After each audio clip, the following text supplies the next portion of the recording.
The name was given to me by the Financial Times 11 years ago when they asked me to write the column. And at the time I was working in a bank, and I assumed it, rightly I think, that if I had used my real name, I would have been sacked from the bank. Everything that's in the show really happened. The person who is most likely to complain is my husband, who has not read the script and is not allowed to come to the show.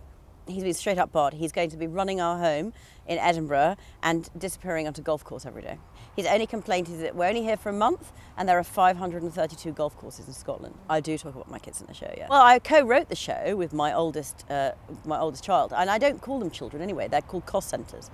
So I wrote the show with my cost centre number 1, and cost centres number 2 and 3 are having to earn their keep by going and coming and doing ticketing at the door and flyering, and you know, it's a full family engagement. I've always said if they ever complain about being written about, I was like, absolutely fine. You know, when they are no longer financially dependent on me, they can complain as much as they like. I'm sure that if I decided to do the Money Pennies, the documentary, there would be a little bit of backlash immediately at home, actually. It's my first time to the Fringe. I'm very excited. I was a bit nervous on arrival yesterday because I couldn't find Fife Airport. But it's very small, so I had to actually descend down to about 1,200 feet before I could even see it. But apart from that, my arrival was fine. What are you looking forward to the most about the festival? Having 50 people to lunch every day, wouldn't you? It's a great feeling. I'm inviting 50 people into my kitchen every day. I love entertaining, so it's going to be a breeze. Well, my show is at in my kitchen. Unfortunately, my kitchen's a bit far away from Edinburgh, so I've had to borrow the kitchen at the Arga shop in Frederick Street.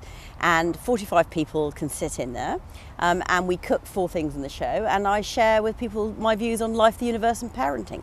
First rule of multitasking is to outsource. So the cooking is being outsourced to a demonstration chef. I just stand around opening doors and looking elegant. Get a glass of bubbly on the way in. Now you're going to get real money penny hospitality in my kitchen. So you're going to be involving the guests? Oh, of course there's audience participation. In fact, there's everyone participation.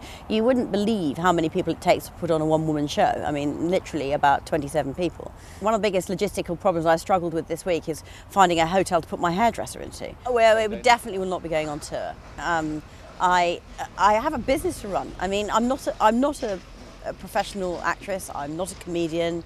I am a middle-aged, overweight mother of 3 who set up home in the Arga shop for the next 31 days. And you know, I hope lots of people will come and share lunch with me. I will share with you an anecdote that happened a long time ago. A reader wrote in and said, if you carry on going out to work and abandoning your children and just writing about them, then one day they will have a nervous breakdown. And I rang up cost centre number 1, who was age 12 at the time, and I said, where are you? And he said, I'm at the cinema. And I said, would you like me to join you? And he said, why do you suddenly want to come to the cinema with me? And I said, because I've been told if I don't spend more time with you, you'll have a nervous breakdown. He said, Mum, if you come to the cinema right now, I will have a nervous breakdown.